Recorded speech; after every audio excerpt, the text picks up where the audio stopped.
We want to thank you for joining us this evening on our weekly mobilizing call to mobilize around the Harris-Walz ticket. As you know, we have been working very hard to make sure that our voices are heard and that we are here to support this ticket. And we want to welcome you this evening. I'm Fatma Berry. I am one of the co-leads. Dr. Fouad. Good evening, everyone, and to obviously our committee members and our guests who are joining us. Good evening, everyone. Okay. Dr. Bull, can you introduce yourself? Good evening, everybody. I'm Dr. Bull. I'm active member of this panelist. Okay. Chris, can you introduce yourself? You're on mute.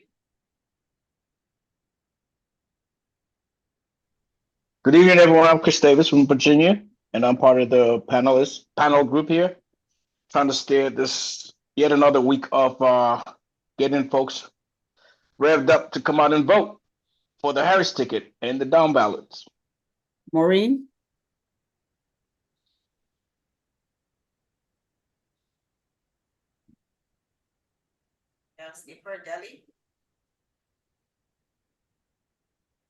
Good evening, everyone.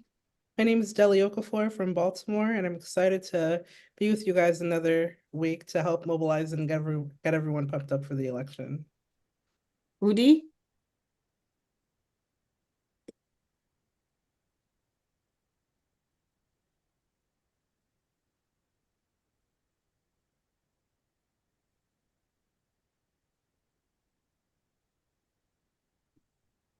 Okay.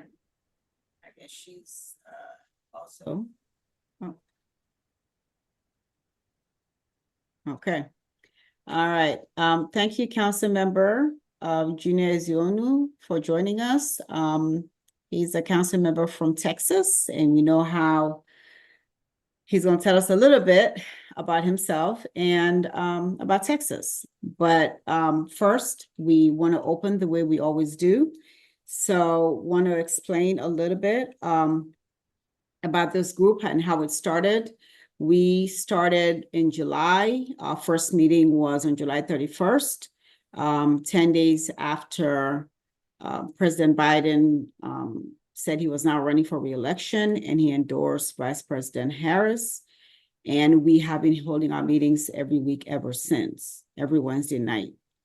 So it started with me just wanting to have a group to organize and mobilize the continental African community around the Harris ticket after attending the Win with Black Women 44,000 strong meeting. And I put it in one of the WhatsApp groups asking for people if they're interested to join. And the woman who started it then told me that my friend here, Dr. Fouad, was trying to raise funds for the campaign. So I reached out to him and we decided to go out there together. He wants to raise money for the campaign. I wanted to mobilize. So we decided to work together. And here we are. We now have Africans in the Diaspora for Harris-Walz and going strong. And at the end of the day, this is just about mobilizing the community and ensuring that we are here to get this campaign going, and we are here to ensure the win for the Harris-Walz ticket. And we want to thank everyone for being here. And we'll open, as we usually do, with Dr. Bull to give us some inspirational words and go into his RSVP. Dr. Bull, take it away. Well, good evening, everybody, and welcome to another weekly session. And the number is 34. Today, I'm going to talk about 34. So it's 34 days to the election. 34 days to the election. And as we know, this is the most consequential election in a lifetime, and it's going to redefine the world in many ways. It's 34 days to global sanity or insanity, and we want sanity to prevail. It's 34 days to uphold democracy or dictatorship. We want democracy to uphold. It's 34 days to define world peace. We see what is happening around the world and Ukraine, and we want world peace. It's 34 days for us to be at the table as Africans in the diaspora, and so that is very important. It's 34 days to kill Project 2025. It's 34 days to ensure the woman's rights to health and to put an end and bring back Roe v. Wade. It's 34 days for the Asians to celebrate after being marginalized. It's 34 days for justice to start. That is when VPRS wins. We know somebody has to go to trial and will not avoid justice. It's 34 days to peaceful transfer of power. So it means a lot to us in 34 days. And as Tim Walz once said, we should not go to sleep because when we die, we get plenty of time to sleep. So this 34 days, we need to beat bushes to do everything that we need to do to ensure victory.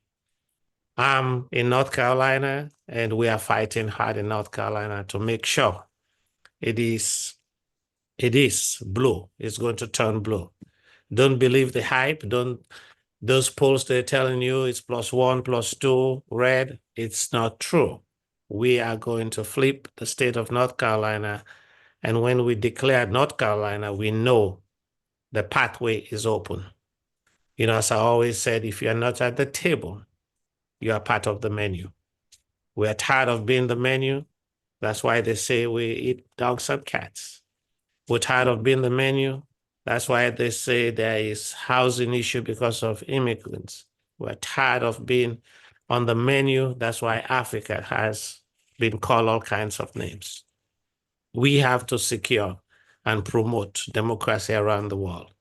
So I bring to you your RSVP, and it's more important as we go through this piece.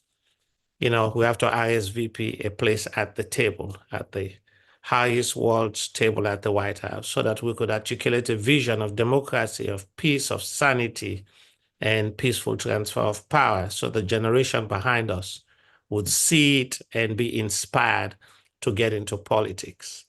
And so the R is to register for your RSVP. We know registration is still open. I know all of us who've registered, but there are still folks who have not registered. Please talk to your friends, your neighbors, your cousins, your coworkers, your aunt, everybody. Ask them if they've registered. If not, show them how to register. Let them go online, DMV, wherever they need to go to register. The S for the RSVP is to sponsor the campaign. As we get to 34 days, more resources are needed on the ground. More resources are needed for ads. More resources are needed to put boots on the ground to do what needs to be done. Make sure we do that and make that contribution. So for those of you who's joining us tonight, the goal of the Africans in the diaspora is to get 1,000 small donors. We are getting there, and we're going to put the link up for you tonight. And all you have to do is to commit $5. We'll register you as a donor and make sure you continue to make small donations to get there. The next piece of the RSVP, the V is to vote. We know that is very important. We could sit here, we could talk, we could donate, we could do whatever we need to do. If we do not vote, it does not count. And so on October 17th, I am going to vote, my entire family, friends, we already have a package. And then we're going to start dragging people to the polls to vote. So you need to do that. You need to commit on the ground to take people to vote.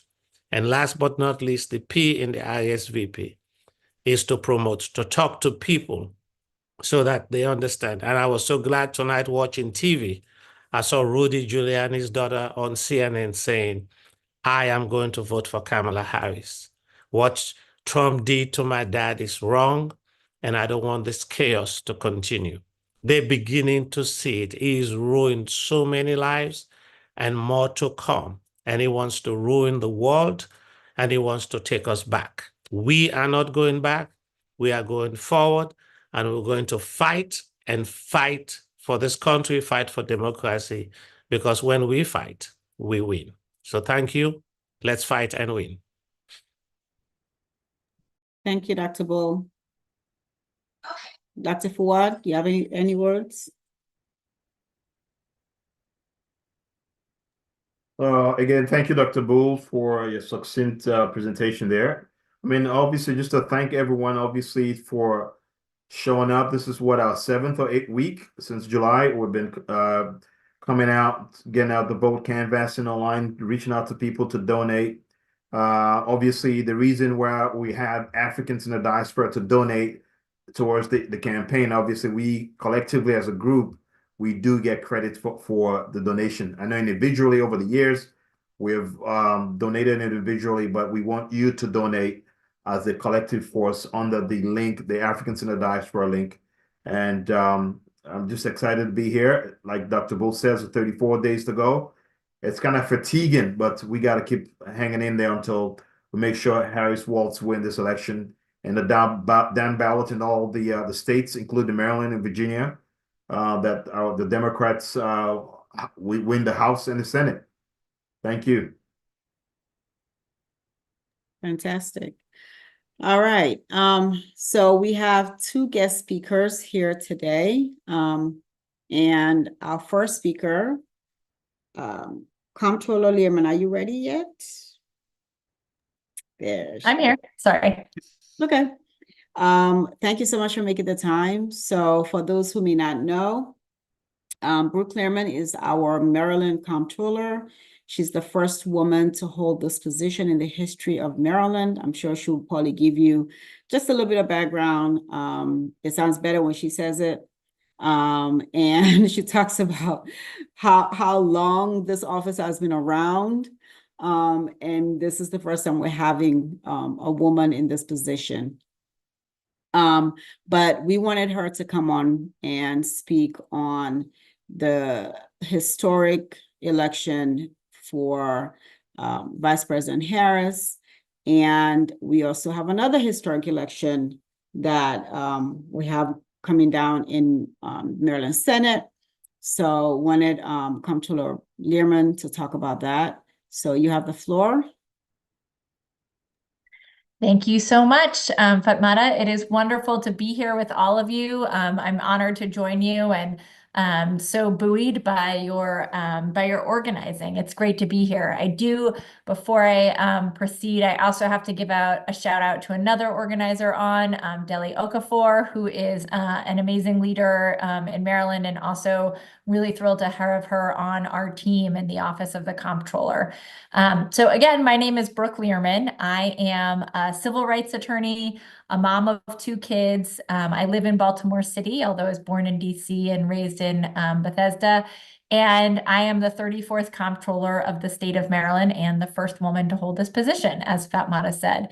And I often introduce myself like that because I do think it's important that we remind ourselves, even in 2024, there are so many glass ceilings and barriers that are left to break in American politics and in public service, but that when we work together, we can break them. Even on races where, even in political races where people, barely know what the job is sometimes, like Office of the Comptroller, which can be an obscure office to understand. But essentially, I am the elected CFO of the state of Maryland. Many states don't have an elected comptroller.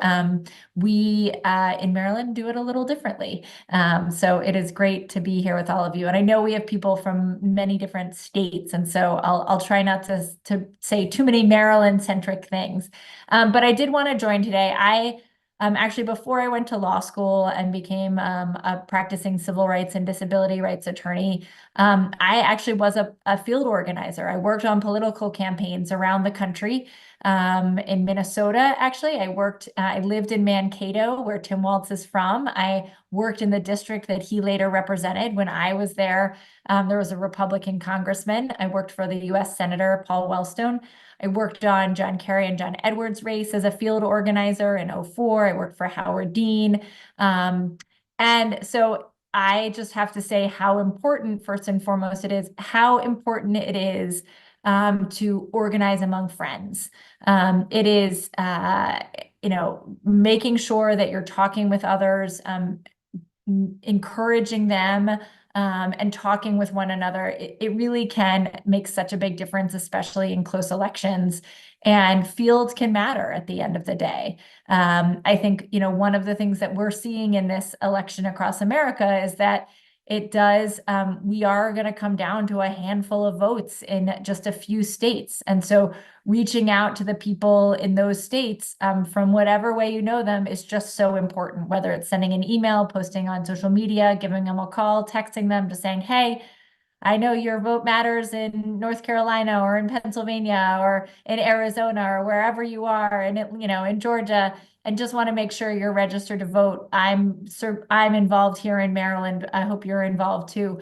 Really just making sure that we're connecting with one another is so important. The presidential race, of course, is top of mind for all of us. It really will determine sort of the future of the world.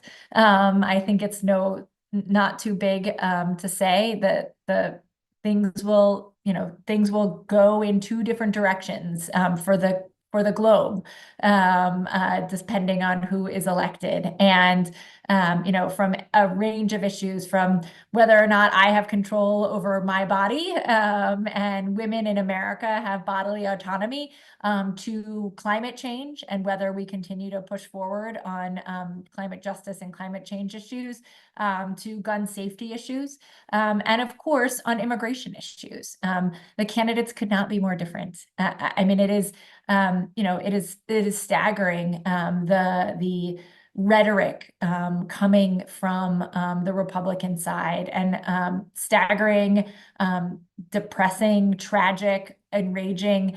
As somebody, I have visited Haiti, for instance, and the people there are incredible and amazing and resilient, and it is so infuriating to hear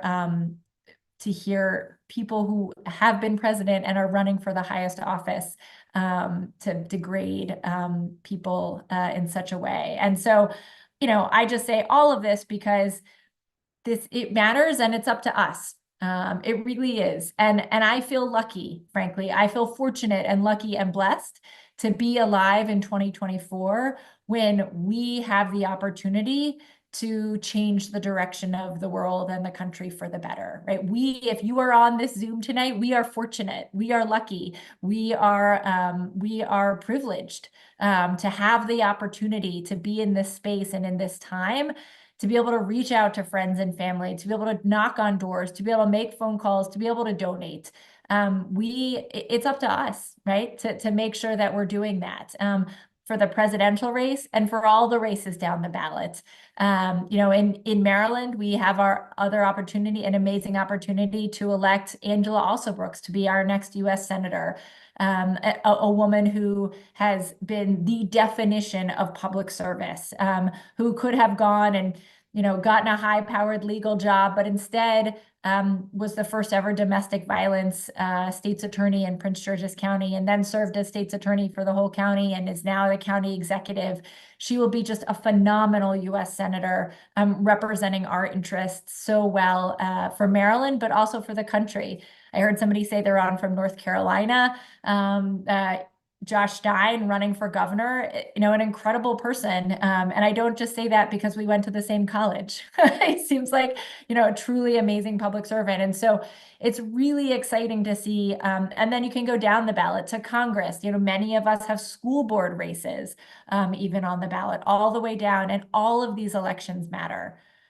They matter so much in all different parts of our life. And I think, for all of us who are privileged to be on this phone call, who are in a place where we can donate, who are in a place where we can organize, just can never take for granted that blessing, but also can never take for granted that there are people who aren't privileged like this, who aren't in a position to be able to have the time even to go vote, or don't have the opportunity, don't understand the stakes, and who are counting on people to make sure that we are getting the vote out, we are getting the word out, we are making sure that people know how important this election is.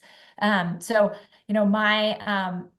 just really delighted and honored to be here. I ran for state delegate before I ran for comptroller, so I had the honor of representing Baltimore City for 8 years.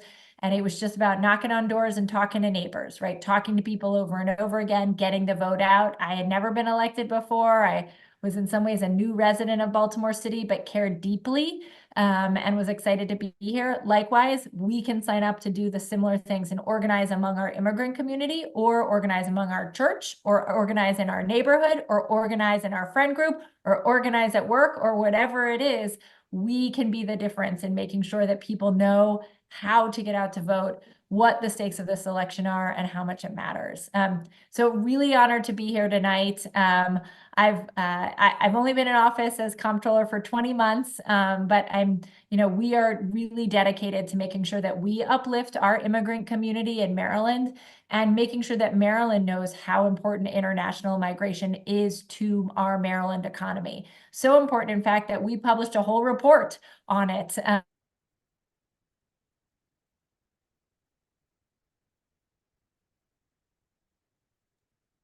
She froze. Here, Fatmata, and to all the leaders, thank you for organizing. I'm happy to take a couple questions, but also just want to say thank you. Keep going. We're almost there. Just one thing every day to make sure on November 5th, we know that we've left it all in the field, and we're ready to keep building a better world for future generations. So thank you so much. Thank you so much, Brooke. Does anyone have any questions for the comptroller? And for the audience members, you can put your question in the Q&A if you have a question that the comptroller can answer based on what she has said, maybe based on have a question for what a comptroller does. she explains it very well. So can you tell them what a comptroller does, Brooke? Sure, I'm delighted to. So the Comptroller of Maryland is a really unique position across the country. There's no other statewide elected official with my job duties. There are elected comptrollers other places, but we do different things. So I do what they do. I balance the books. I pay our employees. I'm on our pension system. But I also am the revenue administrator. So I see every dollar into the state through taxes, and every dollar out paying grants and administering grant programs and whatnot. And also in Maryland, we have something really special called the Board of Public Works, which is 3 individuals, the governor, the treasurer, and me. And we are responsible for overseeing all state procurement, so contracting, so deciding how we spend our money as a state as well. The Constitution says that the comptroller has the general superintendence of the fiscal affairs of the state of Maryland. So we are very focused on working in partnership to create a state that's more resilient, that's more equitable, and more prosperous, so that every Marylander can reach their full potential every day. Thank you. Thank you. Any questions, anyone? Do you have anything to say, Fuad? I mean, not much to say, but obviously to thank Brooke for taking time off our busy schedule. We know how this is election season, how busy it is during the week with family and everything else to come and just enlighten us about what you do, as what we need to do in the state, as well as to support this Democratic ticket. So thank you for coming. Thank you. And thank you all for organizing and for all of your work. Thank you. I appreciate you. I know you have family duties. You can stick around if you want, but I know you don't have the time. So no, thank you. Have a great night, everyone. Onwards. Thank you. All right, you too. All right. So our next speaker is Councilmember Junior Ezeonu. Make sure I say it correctly. So he is a city council member in Grand Prairie, Texas. He's a young Nigerian man who is, I'll let him tell you, because I think it always sounds a lot better when they tell their story better than we do. But thank you so much for taking the time, and the floor is yours.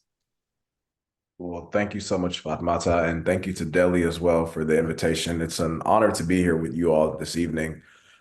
Just thank you for organizing. Thank you for putting this together. Thank you for advocating on behalf of Africans in the diaspora, as well as those back home in the continent. It's an honor to be here. My name is Junior Ezeonu. I serve as a city council member and currently the deputy mayor pro tem for the city of Grand Prairie, Texas.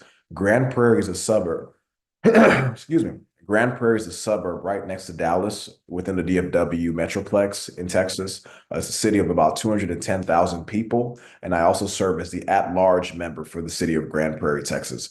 At-large meaning that I represent the whole city. We have an interesting system of government in Grand Prairie where we have 6 single district members, 2 at-large members, and the mayor. And I'm one of those 2 at-large members. I was born in Nigeria. I moved to America when I was 2 years old, lived in Arlington, Texas, which is right down the street from Grand Prairie, where the Cowboys and the Rangers play. You all may have heard of Arlington because of those reasons. Moved to Grand Prairie about 9 years ago and have been very blessed to live here since then. I went to the University of Texas at Arlington, studied political science. And funny enough, I began running for city council during the last semester of my tenure at UT Arlington, during my senior year. I ran against an incumbent that had been in office since 2009. So when he was first elected, I was the grand total of 10 years of age. So I was a small Pekin, as we'll say in Nigeria, small boy when the incumbent was first elected. So as you all may know,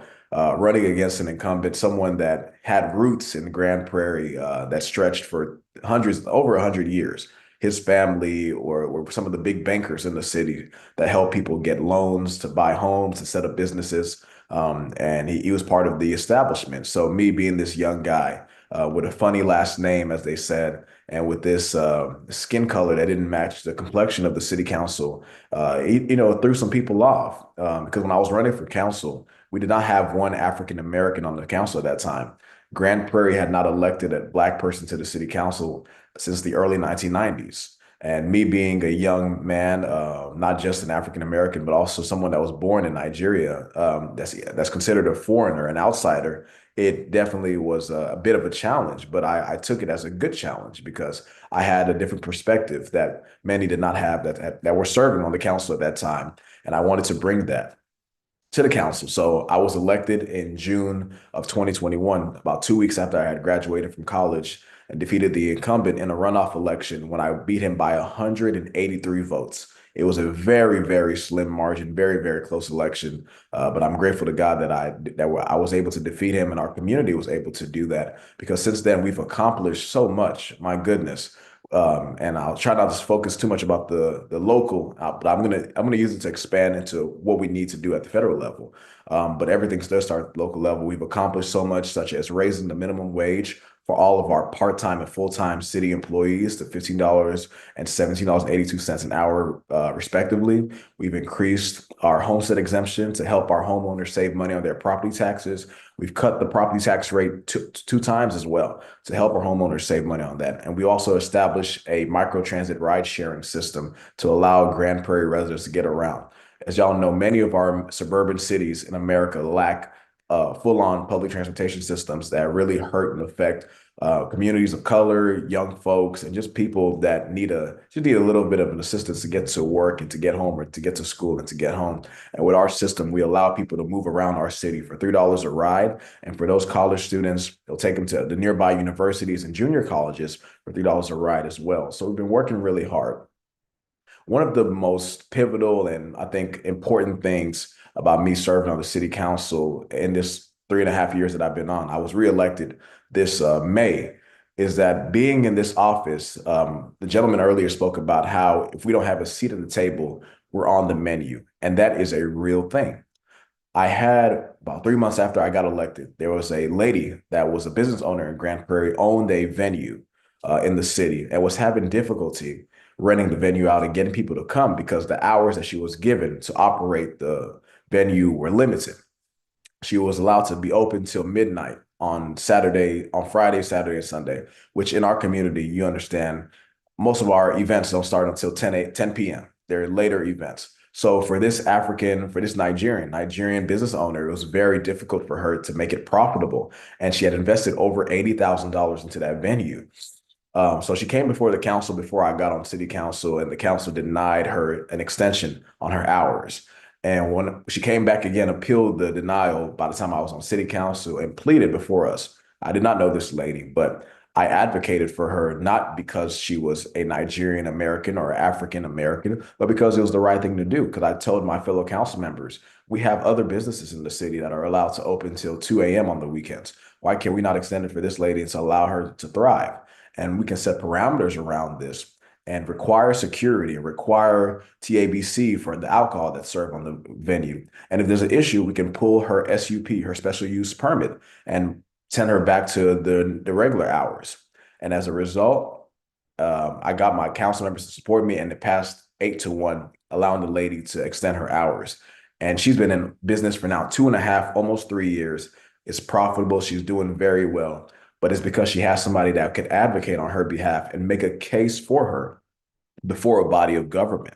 And that's the power and what happens when you have people of color. You have those that have the shared experiences and the understanding serving an elected government. Currently, under my leadership and the leadership of other people on our council, we're pushing for a disparity study that will allow us to then create a benchmark, a goal for all city contracts that the city gives out to have a certain threshold that go to minority-owned businesses. Because Grand Prairie is a city that's a majority minority city. But when we look at our procurement process and where a lot of our city dollars are going and who we're doing business with, it's not folks that look like the community. We want to have a more equitable and fairer system to where if you can do the job and you have the history, the track record, and you can show the skills, you should be able to win some of these contracts as well. We want it to be fair, we want it to be equitable, and those are some things that we're working on. Now let's talk about Kamala Harris, talk about Governor Tim Walz, Vice President Kamala Harris and Governor Tim Walz's campaign and the impact that it can have on our community. As you all know, currently we're dealing with a massive influx of far-right extremism in our nation towards immigration, towards immigrants, towards people of color. And it's very terrifying for a lot of folks that look like us that are on this call. We're hearing about people of color that are eating cats and dogs. We're hearing that we're destroying communities. We're hearing a lot of the racial tropes that I heard about myself when I was running for city council and all the negative things that would happen should I get elected from people on the other side of the aisle.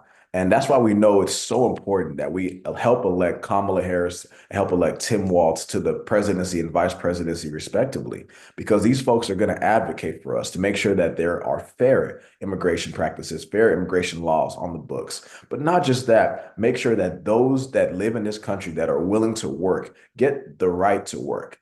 Make sure that if someone is here and they are a documented immigrant or even an undocumented immigrant, that there's a path to citizenship if you have not committed crimes, that you have a right to work.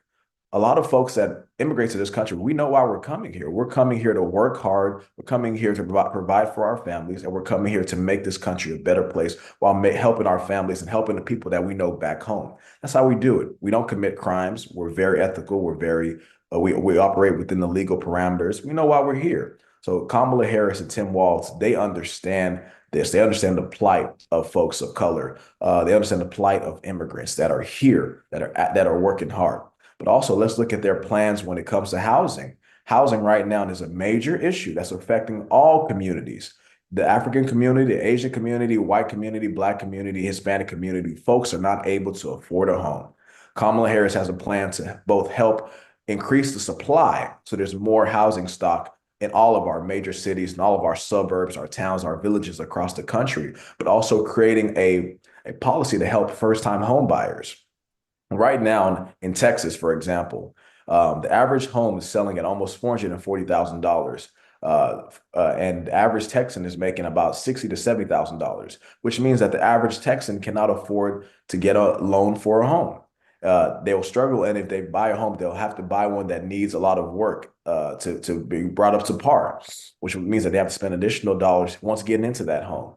Kamala Harris has a plan to help address this. She wants to create a down payment assistance program, down payment assistance plan up to $25,000. She also has plans to help small businesses. A lot of folks of color, especially a lot of Africans that come to this country, we're business owners. We're very entrepreneurial in mindset. I believe she's working on a $50,000 tax credit to help small businesses that are starting. She wants more small businesses because we understand when you have more small businesses that are operating, that are providing goods and services, that's going to decrease inflation. That's going to decrease prices because you have more competition and you have more people involved in the commerce system. So those are some ways that she's just going to have a direct impact into our lives. But also, let's look at wages. Wages have risen a little bit, but inflation has risen, which is hurting people. Kamala Harris has a plan to increase our wages by increasing that minimum wage to a livable $15 minimum wage nationwide, which will help us get to parity to where folks are able to afford to live in their communities. So there's a lot of different reasons that we can go on and on. Healthcare, former President Trump and the current Senator J.D. Vance, their plan on healthcare are concepts of a plan. And we don't know what that means, because back when Trump was president, he tried to get rid of Obamacare, tried to get rid of the pre-existing condition coverage that people have.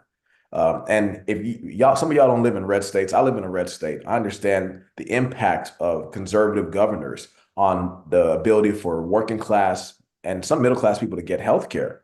Obamacare has a provision that expands Medicaid in all states.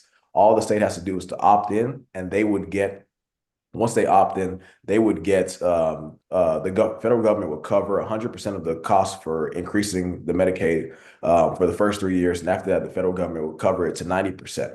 Our governor rejected it as a result of just partisan politics. And as a result, 900,000 Texans are uninsured right now because our governor does not want to take the federal government's money to expand healthcare. This is what happens when we elect far-right conservative leaders that do not have the people's best interests at heart. And some of us may not think it's going to affect us, but it may not affect you directly today. It may affect someone that you love, someone that you care about, especially with that pre-existing condition coverage. It may affect someone that you know that is a diabetic or someone that has asthma. And sometimes women that have had children are considered of having pre-existing conditions. So we have to keep all these things in mind, even if it does not affect us today. Even if we are a citizen right now and we have legal permanent residency, what about our cousin back home? What about our mother or our aunt that is looking for an opportunity to come here and experience the American dream? We have to look towards others and try to create a world, try to create a country, try to create communities that gives everybody a chance as long as they're willing to work hard. So again, I just want to commend you all for the great work that you're doing. Great work that you're doing to organize, to bring people together, to bring folks in the diaspora and folks in just the greater Black community together here. Thank you for what you're doing.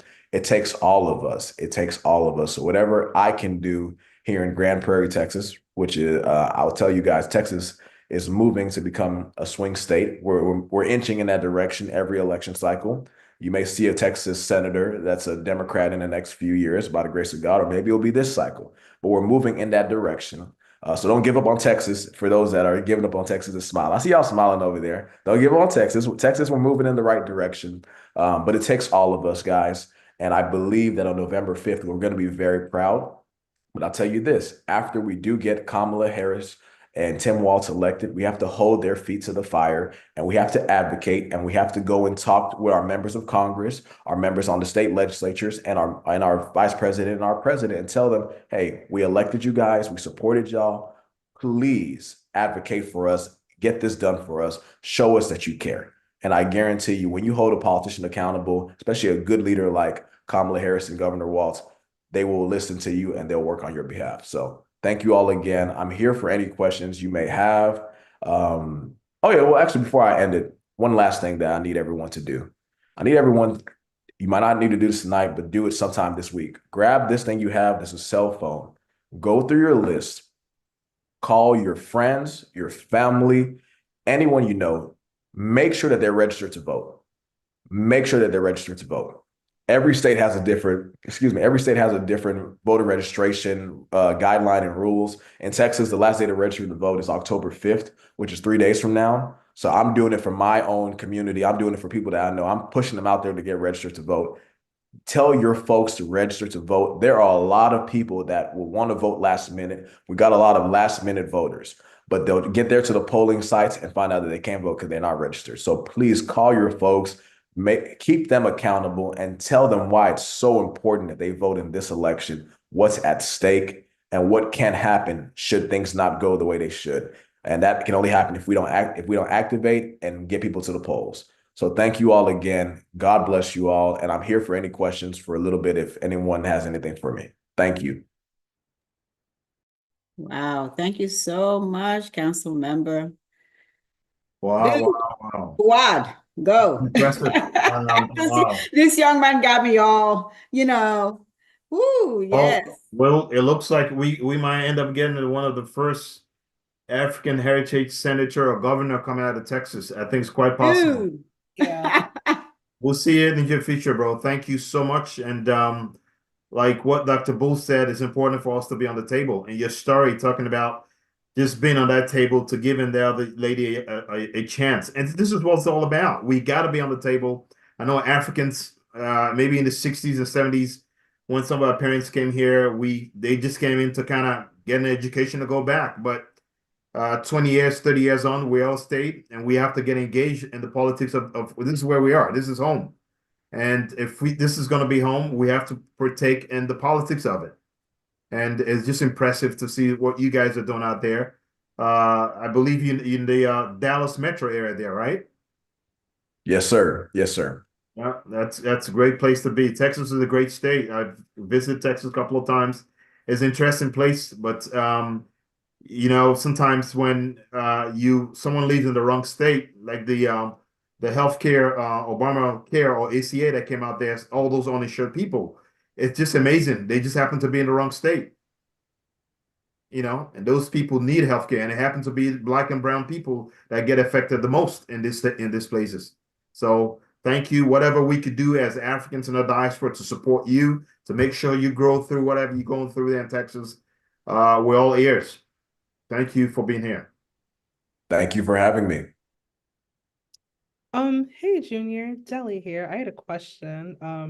Once again, thank you for joining. It's so great hearing you talk. I follow you on Twitter, but this is the first time I've really heard you present, so you really motivated me. My question is, I know that you're like the youngest member elected to the city council. How involved are young people out there in Texas or in your area? Are they very involved? Are they out there knocking doors, putting up signs? Like, how engaged are young people out there? Yeah, no, it's a really good question. And thank you for making that statement. I forgot to mention, when I was elected, I was 22 years old. I'm now 25, so I was the youngest person elected in the Grand Prairie history and in the state of Texas at that time. But young people, we have a contingent of young people that are very active, very engaged. We have a strong Young Democrats chapter in North Texas. We have young folks that are engaged, but then at the same time, we have a lot of folks that will ask you, well, what has Biden done? What has Kamala Harris done? They've been in office for 4 years, but I have not seen what they've done. And what I try to do is I try to bring the facts to them. I like to talk about the Inflation Reduction Act. I like to talk about the infrastructure bill. I hammer that infrastructure bill because we can see the effects of that bill in our daily lives. When we look at our roads, we look at our bridges, we look at our water systems, we look at anything, our light, anything that deals with infrastructure, internet access. I try to hammer those things home to them. Talk about healthcare, how Biden expanded the subsidies for Obamacare to make sure that folks are covered. I think for young folks, they need to see how politics is impacting their lives and how voting, your one vote or two votes, can change the trajectory of a community. And then I'm going to talk about myself. Because 183 extra people voted, I was able to defeat someone that was supposed to be the next mayor of our community in Grand Prairie, Texas, a city of 210,000 people. So I think it's making it very relative for young folks because young folks are enjoying being young. They enjoy going out, having a good time, but have not truly crystallized and seen the importance that politics has in their life. But something else that I speak about highly to them, especially those between the ages of 25 and 35, is that you want to buy a house one day. You want to raise a family one day. You want to put your kids in good schools. All of that are political and electoral decisions. Who we elect will make it either easier to buy a home or harder to buy a home, will make it easier for you to live in a community that has good public education, or harder if we defund it, which the state of Texas is actively working on right now, as the Governor Abbott and the conservatives are trying to push this school choice, which is just vouchers for private schools bill. Who we elect at the federal, state, and local level determines that. And I just try to show them the facts. But the housing one is really important because young folks are struggling, even with rent for apartments. in Texas. It's went up almost 100% over the last 3 years. So I just try to make it relative and show them how these issues are affecting them right now and will affect them tomorrow if we don't move on it right now. So we don't have as many people engaged, but when we talk about these issues and show them how it's affecting them today and will affect them tomorrow, I've gotten a lot more people to consider voting and gotten more people to register. This year, I've probably registered more voters than I have in the past. Like people call me, ask, how do I get registered? I pull up the link on the Texas website, Secretary of State's website, send it to them and say, before you mail it in, send me a picture showing me that you're mailing it into your county election office so I can see it. And our folks have been doing it, especially young folks of color. So that's been great. We still got a lot of work to do, but we're definitely pushing out here. It all starts with one action, right? All it takes is one. Nice. Excellent, excellent. Anyone else have any question for the council member at all?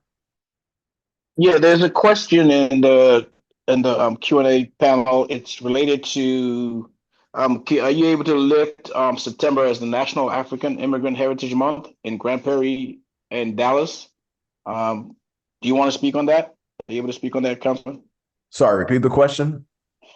Are you able to lift, or can the representatives in Texas, can you guys help to make September the National African Immigrant Heritage Month in Grand Prairie and Dallas? Yeah, so that's a fairly easy request. I would say next year, probably in like May or June, reach out to me and we can create a proclamation and recognize it at a council meeting. And if anyone wants to come and fly in for that, we'll recognize you at the city council meeting in September. Recognize it in September as African Immigrant Awareness Month. Yeah, just reach out to me. But if you want to do it on the state level, you have to get a state representative or a state senator to push that bill through. But for me on the local level is much easier. It doesn't take any work. I can get that done for you next year for sure. Good question. Good question. And for the city of Dallas, you have to go to a Dallas city council member, which I can connect you with Dallas city council members. But I can only do it for my city of Grand Prairie. But for Dallas, we can connect you to folks in Dallas that can do that for you too. Okay, guys, if you have any questions, just drop it in the Q&A and your questions will be addressed.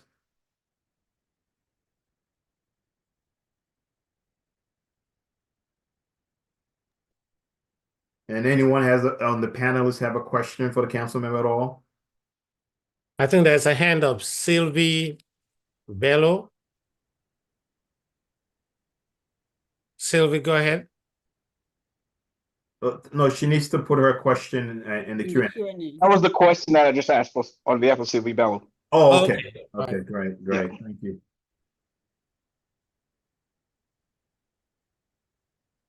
I have a question. Hi, everybody. Thank you, Council Member Junior, for the great presentation. Thank you. You're doing a great job. And yes, we will be vouching for Texas. I know you say don't give up on Texas. We won't give up on Texas. So my question is, since you got elected so young, congratulations. What is the best way to approach the issue about politics in our African communities to trust more and be engaged more than just holding back and not participating in politics in the US? What would be the best approach? Thank you. Tremendous question. Great question. You got to go meet people where they are. That's the biggest thing, is meeting folks where they are. When I ran, I hit two places that you got to hit, especially if you're trying to reach African voters. And that's their front door. We knocked on their doors. We came and was very personal and let them know I'm running. This is what I'm running on. I need your support. And also hit the places of worship. When I go to the churches and I go to the mosque, I try to speak to our folks and our voters about what's happening in our community here in America, here in our city, here in our state, and what can happen if you vote, what can be accomplished if you can vote.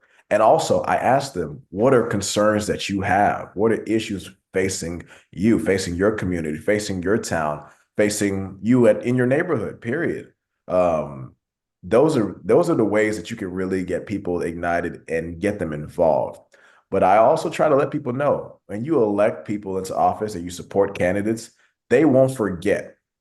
They have to remember. And the reason that they have to remember is because they want to get reelected. So either in 2 or 3 years, they're going to come back and ask you for support. And you can let them know, I called you and you didn't answer. I'm not supporting you. Or I called you and you answered and you helped me with my issue.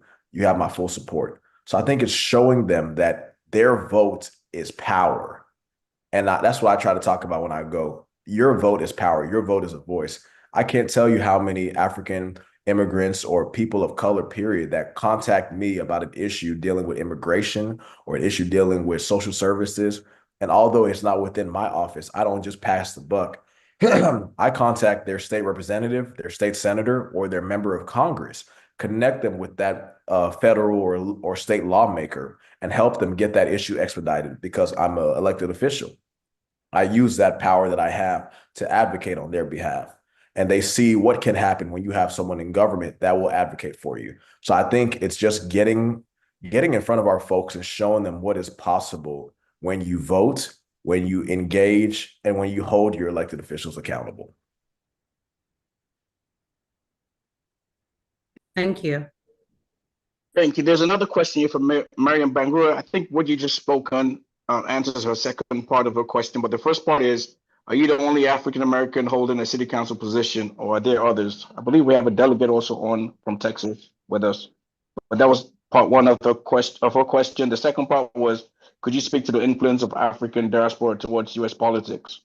Which I think you kind of just touched on that with the answer you just gave. But the first one, are you the only African-American holding city council position, or are there any others in Texas?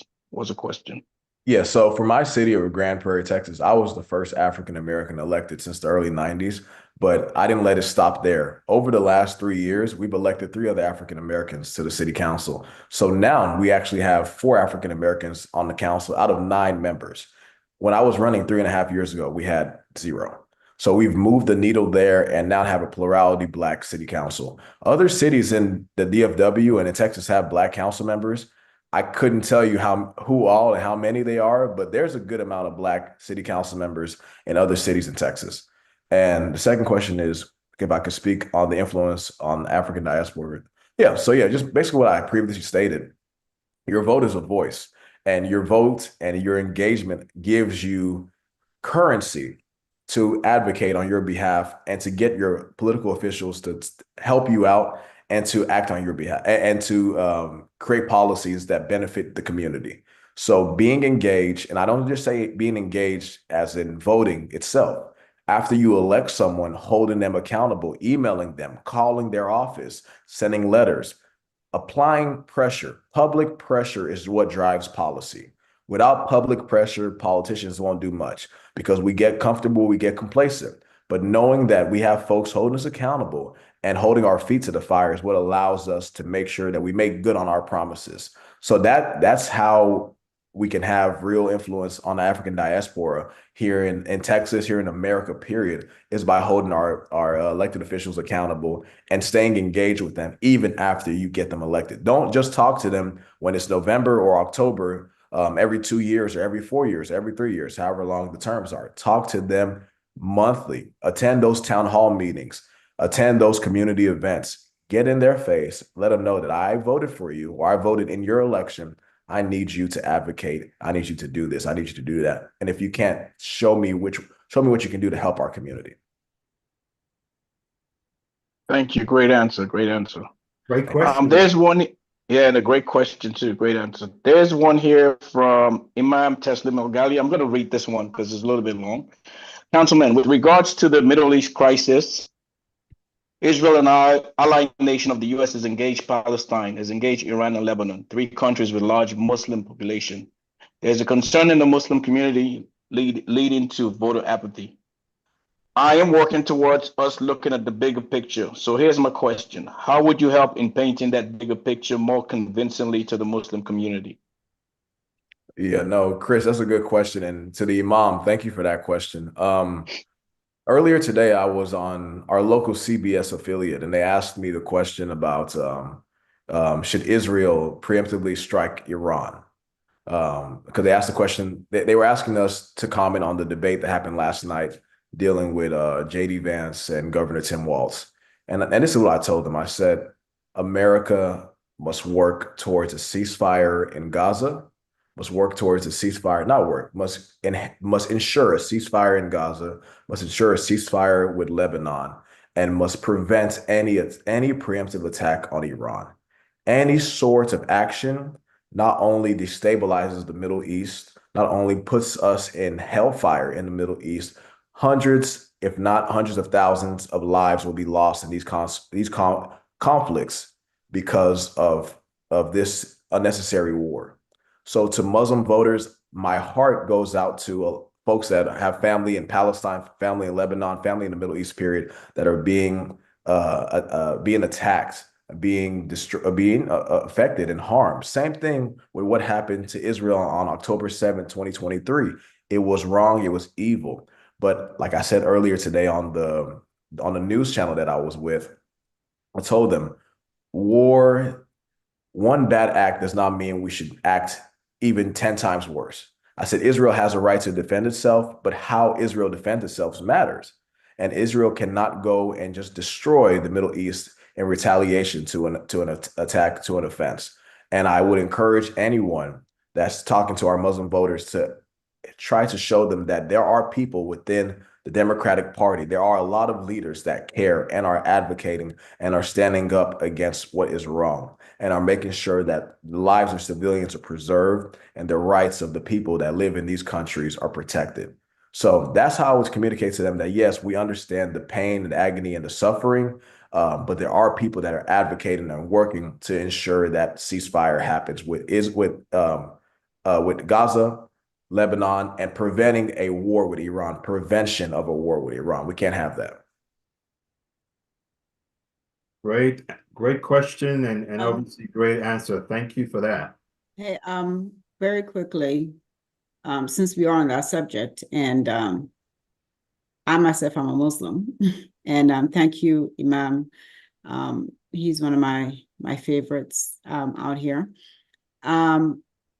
So for me, as a Black woman, Black Muslim in America, who's also an immigrant, I've said to my Muslim brothers and sisters that no one in their right mind can dismiss the atrocities, can dismiss the pain and the feeling that everyone has been going through since October 7th to today. But as you say, the bigger picture is that we have a binary choice in this election. We only have two choices. It's either going to be Vice President Harris and Governor Walz, who has said in front of Netanyahu that the Palestinian people have a right to self-determination, to finally have their own, right? She said that. Even if the policy with Israel may not change because it's a US policy, we have no idea. What we do know is that she may be the one person who you can actually have a conversation with as opposed to Donald Trump. Donald Trump has said that if he becomes president, he would allow Netanyahu to finish the job. The bigger picture is that the issues that are impacting us as Muslims, as Black people, as immigrants in this country were exacerbated by a Trump presidency. From the Muslim ban on down, from Black immigrants being detained unnecessarily, from Black immigrants having died in detention without any ramifications. So I say bigger picture is that we have an opportunity to have somebody who we may be able to have a conversation with and maybe have a progress, as opposed to someone who has blatantly told everyone how he feels about immigrants, how he feels about anyone who is not a white male, straight male Judeo-Christian. So we have to use that in making our decision, because again, it's binary. The third option is not an option, because if we go with Joe Stein, we are saying, welcome back to the White House, Donald Trump. That's how I explain it to my Muslim brothers and sisters. It doesn't always land, because obviously, how do you tell somebody who lost 17 members of their family to look at the big picture? Right? How do you say that? But you still sort of have to communicate. And, you know, I've been around other Middle Eastern Muslim people, some of them today, who explained it so well, and I wish I could have recorded them and put it out there better than I could, because they themselves are experiencing it and have experienced it. So that's how I've explained it and put it out there. Imam Teslim. Fanta, that's very good angle. I mean, I'm going to share a different perspective to show that we are indeed in a global community. There are lots of East Africans and West Africans in the Middle East doing domestic work.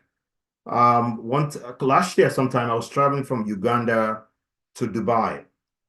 I mean, 90% of that plane was young people who were sitting in the plane. I was in Kampala. They're flying back to Dubai, and I thought like they were going to college or they're going to vacation. And I really sat there talking to these people.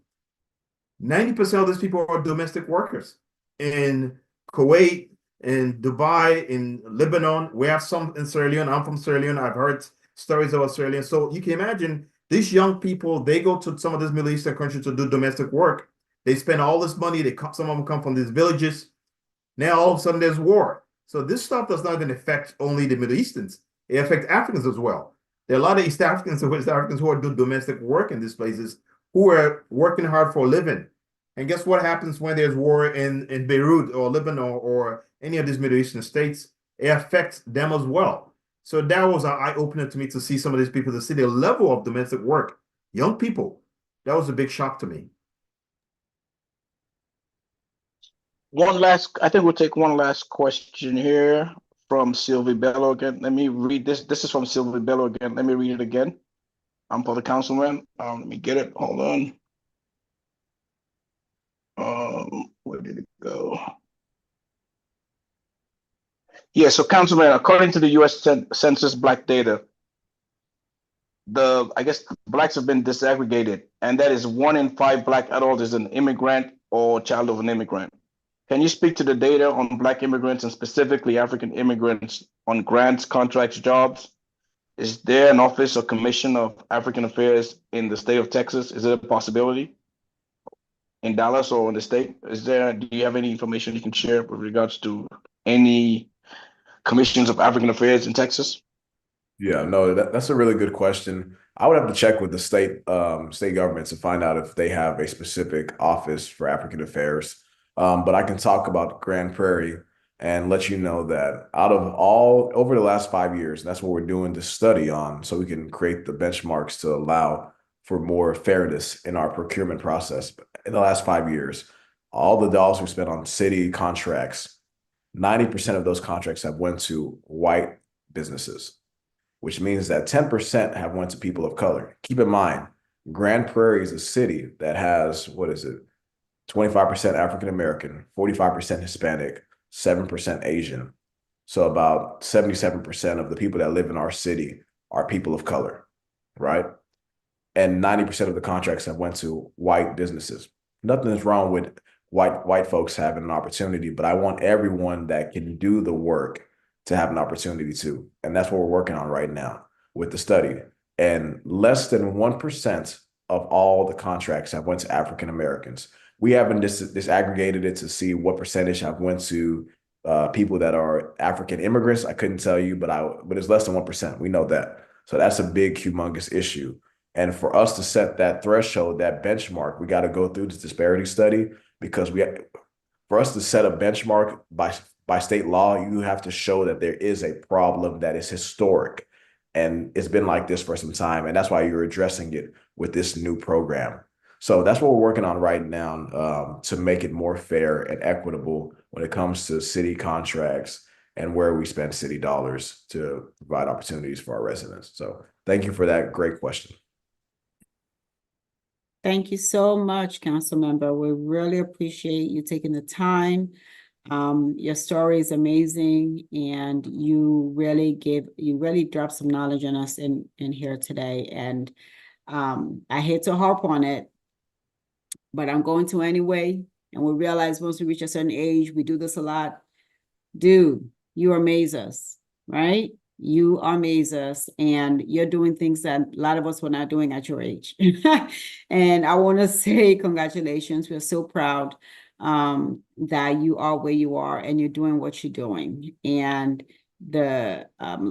listening to you, if you close your eyes, would think it's somebody else. But we appreciate you making the time. Fuad? No, just for us, I just want you to know that the African community in the diaspora, irrespective when I'm in Texas, we got your back. Whatever we could do to support you so you could succeed in your future endeavors, it's a call away. We could do a lot of things besides not being in Texas. We could call our friends and family in Texas as well. So whatever we could do to support you, as a community, we want to do that. Thank you so much. And thank you all for the opportunity to be here and to engage with y'all. Whatever I can do to be of support, do not hesitate to reach out. That's why I'm here. And let's make sure we all stay connected, either via LinkedIn or Facebook or whatever. Y'all can find me on there. We'd love to stay connected with everybody. Thank you all again, and God bless you. Good night. Thank you. Thank Good you, night. sir. Thank you so much. And at this point, we have an elected official with us, Delegate Bernice Miracle North, one of our elected officials here in Maryland. Do you want to impart on us any tidbits before we move on to our agenda? Oh, thank you for the opportunity. I really just came to hear and chat, and I echo what everyone said. So you had two amazing speakers tonight. And I know it's late, so hopefully next week I'll love to have the opportunity to talk more. And sorry, I'm not on camera, I'm multitasking at the moment. That's okay. Thank you so much. Really, Sure. really appreciate it. Of course. So we wanted to bring in the Maryland Democratic Party's community organizer, who is basically assigned to the Continental African community to organize us, Gray Barshu. He has something he wanted to share with us. Gray, can you tell us what your role is within the Maryland Democratic Party? Hey, thank you, Ms. Palmada. I really appreciate it. Hi, everybody. My name is Gway Barchu. I work with the Maryland Democratic Party. I am a community organizer, and I'm tasked with getting out the vote within the African diaspora. I would just like to say, first and foremost, thanks for having me this call. I've attended the last two calls. I really liked it. The first call was my favorite because I liked how the lady just talked about, us Africans trying to organize. And, I understand that it may be new to us, canvassing and walking, all that stuff. But we have to do it. Not have to, but we should do it. We must do it, because we do not want, our country to go into a tyrannical place. So thank you, Ms. Famada, and thank you, Dr. Fawad. I really appreciate it. But I just wanted to say that I'm having a call similar like this, an all diaspora call next Tuesday from 8 to 9 p.m. I can, basically send the link in the chat comments. And basically the goal of that is to get, more people of the African diaspora community involved and engaged politically, just building understanding of how we can mobilize our African diaspora community and incorporate examples of how African diaspora community leaders can reach out to their elected officials.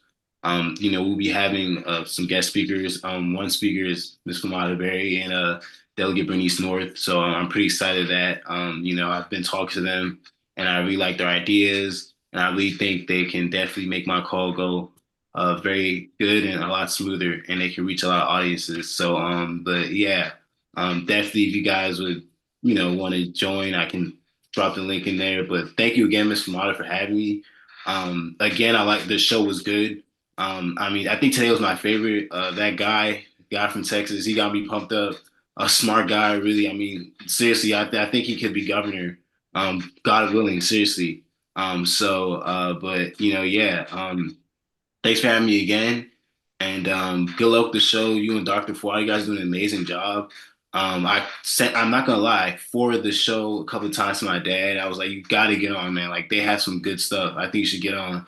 So one of these days, my dad's gonna be on here and I'm gonna force him. I'm gonna force him, trust me. So thank you guys once again. I'm gonna drop the link in the chat. But thank you guys again. You guys have a nice night. Thank you. No problem. Thank you, Gway. Good job, man. Thank you. I mean, it's really nice to see young people are way ahead of us. I mean, I know Chris and I, when we were that age, we were really partying in college, right? We do politics. Too late, Chris. He said it I won't say already. it all. Chris doesn't want me to say it all, but thank God I'm making it up now. Blame to do in my 20s. blame Didi. Blame Didi. So But, next on the agenda, we got Chris for In the News. So in the news, good evening, everyone. Do you want to open the chat whilst I'm doing this? We can open the chat so folks can. You want to bring people up from the chart. There's a young lady that reached out to myself and found out I had a question, and I invited her to come. I think she had a very excellent question. I think her name is it Mariam Bangura? I think this is a great place for her to ask a question, and let's have a dialogue about it. And she might pick heads of other people as well. Can we do that? Okay.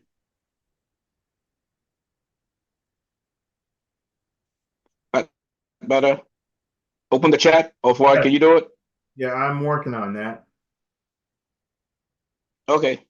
So in the news, I know we all saw the debate last night. I think some folks are a little disappointed. I know some of the hardcore, diehard Democrats, some folks are a little bit disappointed in Tim Walz's performance. They were hoping he could slap lying JD Vance around. But my take on it is his game plan was to talk to the people that he's familiar with in the battleground states, the independents, the Republicans that really is trying to stay away from Trump. So I liked what he did. He wasn't aggressive. He wasn't rude. He was just a regular Coach Walz. And I think he actually accomplished his goal, reaching out to those folks. So I think we should be happy with his performance. I mean, he did have some brilliant moments. And Harris campaign's actually captured 3 of them. They've already blasted ads across the battleground states and a lot of states. That social media team is really, really good. They're really on flick. They jump on everything.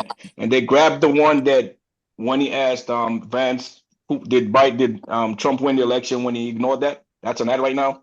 The second was when JD Vance said Trump saved Obamacare, which was a joke.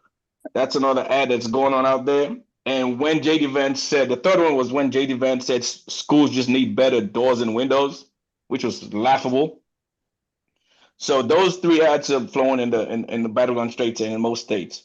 But the person that won the night yesterday, I don't know if you all got to see him, was the student from Michigan. I think he goes to Oakland University, a kid named Marcus Johnson. He was asked why was he shaking his head throughout all the debate, and he gave a little speech about civics 101. You guys should look him up.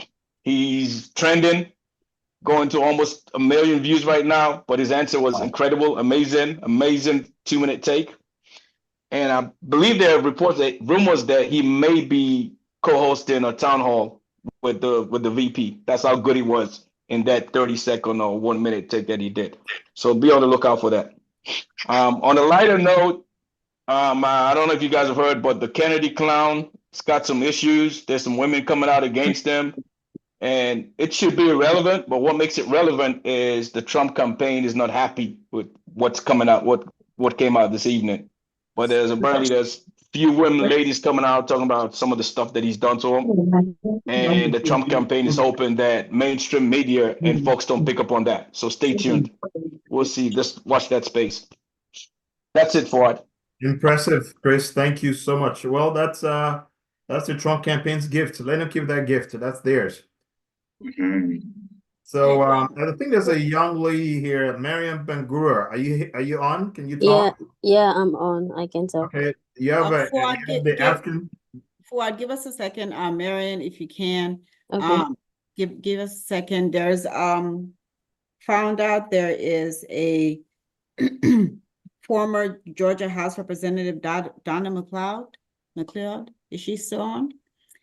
She's apparently the first one of the first immigrants to be elected into the Georgia House of Representatives. She's from Georgia. Okay. And I didn't realize earlier because we had the part where we recognize elected officials but I didn't realize she was on here. And I'm just realizing. Hopefully she's still here. Are you still here, Representative? I think she got off, Fatmata. You got off? Okay. Yeah, she'll come and join again, and I'll let you know in advance. Her schedule, she wasn't sure she was going to be able to join today, so it was last minute. Okay. All right. Thank you. Sorry, Marian, go ahead. Okay. Thank you very much, Mr. Fuad, and everybody for the opportunity. And sorry to kind of disturb. So my name is Mayana Maria Ben-Gur, and I'm from Sierra Leone. I came in the New York on August, and I'm a student at New York University, NYU. I'm doing a master's program, a 2-year master's program on international relations and journalism. So basically part of my course, I am to produce some kind of a reported essay or something. And so I was thinking about maybe doing a report on the growing influence of African diaspora on US politics, because I believe there must have been some way, somehow in which Africans have been contributed, whether they've been recognized or not or something. So I want to maybe explore a report. It's not maybe it will be published, but this is a classwork, but there's the likely possibility for it to be published. And I need to state that. So it's mainly to explore the impact of African diasporic communities on US politics, highlighting their contributions, challenges, and future potential. So I was looking forward to speak to significant political figures and organizations within the African community that is part of the US politics. So I was so happy when I came to know that Mr. Junior and others who are Africans have passed through this stage, and I feel I want to speak to people like this, maybe know how as Africans, how they've contributed significantly towards US politics, and what are some of the challenges they encountered, and maybe the future potential of African community towards US politics. So I reached out, I saw this flyer and said to maybe speak to organizations like yours, and if there are others, and see if I can explore something like this. Beautiful. Okay. Love it. Love it. Love it. So we will connect you with some African elected officials. I saw you send me a text. So we will connect you with African elected officials for you to get an idea, see who can have a conversation with you, whether it's Zoom or whatnot, and go from there. Okay, that'll be great. Yeah. Okay. Thank you. Hey, hold on, but not so easy. Not so easy. Miriam has to commit to bringing 100 of her friends to vote before we do that. She just got here in August. Yeah, I don't know much people except the ones I'm living with. I'm just kidding. I'm just kidding. I can say I have 5 because I'm living with some Sierra Leoneans. Okay, make sure all 5 of them vote if they can vote. Okay. No, I think you're at the right place. Good job. Congratulations. And I do have an interest to join, though I see there's somehow some commitment of some finance, and I'm kind of like a student. I said, I want to join, but do I need to be paying money or something? How can I navigate? This is something I really want to be part of, aside what I want to do and everything. You don't have to do anything, but give your time. Okay, that'll be great. So I saw a link. I will try to fill in the form and see how I can be a part. Perfect. Well, welcome. I think Welcome, Mariam. Thank you. I'm sure that that we've had lots of African aspired politicians who have been here, who are council members, who are state representatives. I think Famata will be the right person to connect with, so you can finish your school project that you're doing, and good luck in your studies at NYU. Okay, thank you very much. That's good. That's good. I An, agree. an important Yeah. question for Mariam. If I, Junior that spoke today and the kid that spoke last week from Ghana and District 2 in Maryland and Bowie, brilliant minds. So yeah, good luck. an I forgot his important name. What was the question guy's name for last Mariam, week, Dr. go on, Ford? if I may. Go ahead, Imam Islam. Go ahead.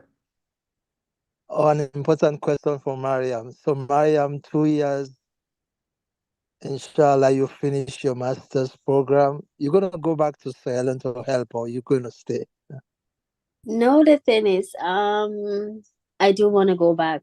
I do want to go back somehow, even though maybe I would want to like go and then come back and see how I could like maybe do something. But I do want to go back because I feel like back then in Sierra Leone, I was a journalist. I used to work at AYV as a reporter and TV presenter. So I just feel like there are lots of journalists in the US. I feel like I can use my journalistic skills to maybe do something more in Sierra Leone. But on the part of the international relations, I feel like that's something I want to explore here in the US. So it's more like I want to go back, but I want to stay and maybe continue something. But for the immediate plan, I want to go back and see. Yeah. Good luck with that. Some of Yeah. us have been affected. We did say we want to go back, and we're still here. Yeah. Marian, will you care sharing your contact? Maybe it will interest you to get some information from Pennsylvania. Yeah. I can send my email. Absolutely. Yeah, I can send my email in the chat. Yeah. I can only access the Q&A, but I'll send it there. Okay, no problem. Dr. Sherry, if I may just give one or two something quickly, because I'm going to jump off. No, go ahead. I actually have a question for you. I'm glad you said something, but go ahead, sir. Go ahead. All right. Well, thank you so much to you and Sis Fatma Barry and the rest of organizers and panelists. I really enjoy the council member from Texas. I listened carefully. I don't know, probably some of you may know that I did run this year during the primary, even though I wasn't successful in Pennsylvania here in District 185. Things didn't go, as I had anticipated, but we explore and we learn lessons, and we are ready for 2026 again, God's willing. So Pennsylvania is very, very critical, and it's a must-win state for us here at Diaspora Africans. It's a little bit of a challenge, especially in Pennsylvania here, because many of our brothers and sisters, what I refer to coming out from political obscurity, many feel that there's no need to be civically engaged. So we're trying to change that mindset gradually by going to the churches, to the mosques, and going through the imams. So hopefully this Friday, I am organizing a mass voter registration at one of the mosques in Philadelphia. And on Sundays, we'll pick up another church, and I'll be at the Ethiopian church the following Sunday. Because there are many, many Africans, especially in South Philadelphia, that are citizens but are not registered. So we want to do everything possible. Southwest Philadelphia alone, from the African community, we can decide the outcome of Pennsylvania, if at all, we do the right thing. I strongly believe so. As I mentioned yesterday during our watch party, I told my fellow Africans that yes, the time of sitting idly by and not doing anything and just, I mean, we need to go away from that. All right. This is the best opportunity for us as immigrants. We need to show to Mr. Trump that the children and the descendant of the so-called shithole countries are ready to retire him politically and not to come around politics for the rest of his life. All right. So we want to organize a big GOTV in Southwest Philadelphia and other parts of Pennsylvania, and we need to do that, together. The African communities in the diaspora. Matter of fact, the Harris campaign reached out to me in Southwest Philadelphia to lead the volunteer get out to vote operation. So I am the volunteer lead for the be a Democrat and Harris campaign team. But I want to do that with with the African community in diaspora. I know Stephanie had reached out to me and said, Fatmata, going to reach out, while I was in Europe. But I'm willing at least for us to work together. Let's mobilize our community. We need to be visible. Yeah, I just wanted to throw that out there. We got so many work to do in the next few weeks, and all hands on deck. Thank you. Thank you so much, Brother Joe. I really believe in the power of intention because Famet and I, for the last couple of days, we've been discussing about, last couple of weeks, our group, we've been working on get out the vote in Pennsylvania. And here you are, you're planning the same thing. We are working to coming down there October 6th or October 12th. So I'll let Famata speak on that. Matter of fact, we Congressman Dwight Evans group there, we spoke to them. We really want to come there to see how we can amplify what we're doing and what you guys are doing. So if you give us some dates, we'll like to share numbers so we could come up there and amplify what you guys are doing to come support the Africans there in the South Philly, Southwest Philly, because we know how important Pennsylvania is. So I would like to hear more about you about that, and Famata, I'll let you say what you want to say. This is so perfect. It's like divine intervention, honestly, because we've been sort of like, the fact that they now have someone to target the African immigrant community in PA just makes it so much more streamlined. And yeah, we want to be able to work with you to figure out the best date. Right now we have either the 5th or the 6th or the 12th, right? So, but again, we were waiting for someone over there because, we have to get the literature, we have to get the list, all those stuff from them. So, but if you're doing it, we'd love to collaborate with you. And in addition to, we just found out, I saw it online. We have someone here who was a regional director, but is now being focused on the DC metro area to get people to either go into PA physically or make phone calls into PA and help get people out there. So, Mr. Sacco, it would be great if we can work together. Absolutely. It'll be my pleasure. Yeah, so I think I was speaking with one of the regional manager last night, who came to a watch party, that maybe not this weekend, but the following weekend, which is probably the 12th or something. I'm just going to look at it, but this week we will finalize on the date. I mean, we can also maybe talk offline and come up with a mutually accepted date, and we'll play them together. We'll do a mass voter registration on that same day, have a music and have some speakers, and we we have so many communities here, organizations from different parts of Africa. We have the Malians, we have the Southern Organization, Liberian, and all of this stuff. And I also have so many of our first-time voters. We're going to be at least encouraging them to come to that program as well and encourage them. So, yeah, once we come out with a date, and maybe, you know, I will put my phone number in the chat room, and let's chat. Okay, if you can email it, we don't want it to be in the general chat. Okay. Email it to that email address that Ms. Humble just put in there. There's the email address there, so just drop your number there. We definitely, it look like October 12 might be better for most people. Okay.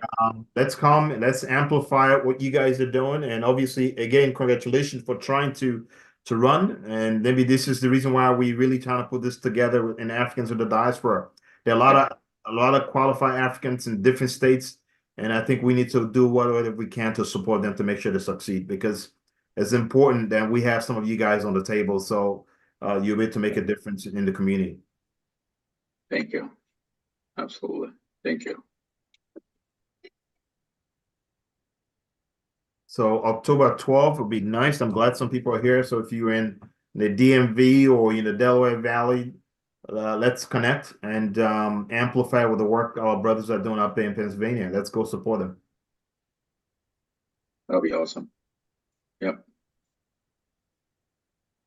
Anyone else have a statement, a question? Want to talk about the debates?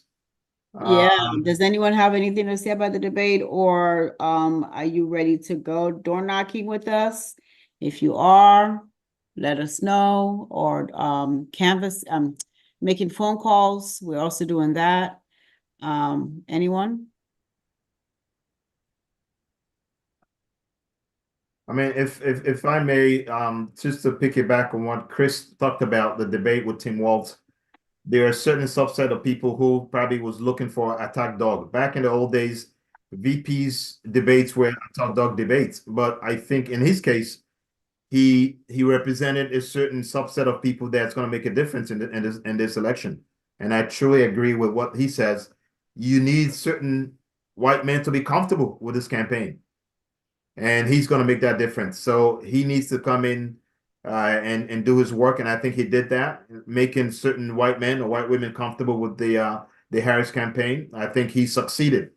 I mean, sometimes I think Harris did the work. She did her part. We're not expecting him to do the same thing she did.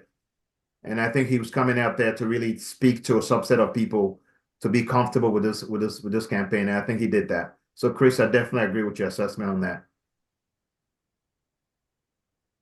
Okay. Well, it's 10:04. So are we going to close on that, Dr. Ford? Do you want to do a closing Before we statement? close, we had about over close to 50 people on here. For those who have never donated before, the donation link is on there, the Africans in the Diaspora donation link, and that donation goes straight to the campaign. The only thing we get a credit as a group, as Africans in the Diaspora, we get a credit. In the past, we've donated individually. Now we want to make sure we get credit so we can amplify the work Africans in the Diaspora is doing. And let's sign up for the get out the vote in Pennsylvania, in North Carolina, and Georgia. Okay. So I had initially planned to do a kutuba on actually Black Muslims to vote. That's part of our civic responsibility, which I dub as the Al-Amana, which is a sacred trust. I do believe in that. So incidentally, I have a cousin in Florida who actually sent me, it's a proclamation or a kind of movement that they had over there, wherein some very important clerics are abstaining from the vote or planning to do third-party vote. So, which I think is of the concern, and that's the worry that I try to tell people that looking at the bigger picture, it's better we vote where we know we feel more comfortable as African immigrants, Muslims. So I'll be going ahead to do that, and that's next Friday. And hopefully that counts. Thank you. Well, thank you, Imam Taslim. I think that is such an important call to have the Africans, Muslim organizations to support this ticket. I mean, obviously, we are all not going to agree on 100% of some of the stuff on this ticket, but to say you're going to sit on the sideline until God forbid Trump wins, they're going to regret their apathy or not participating. But definitely, I think at least we know when this woman wins this campaign, we'll be able to have a seat on the table to have some of this conversation. You're not going to solve all the problems and concerns during the campaign, but those policies could be addressed after she wins. But I mean, whatever we could do to support you, I think is a great call. That we encourage our Muslim brothers and sisters that they can sit this out. I know they have valid reasons too, but I think it'll be a disservice for them if they don't participate and sit there until Trump wins. That will be a disaster for all of us. Yeah, Brother Teslim, please take my other brother with you when you're going down there. Right, Fuad? Yes, I agree. And he's also, with me. He has been with me since day one, so I got him. Excellent. So please take it. Okay, good. Thank you, sir.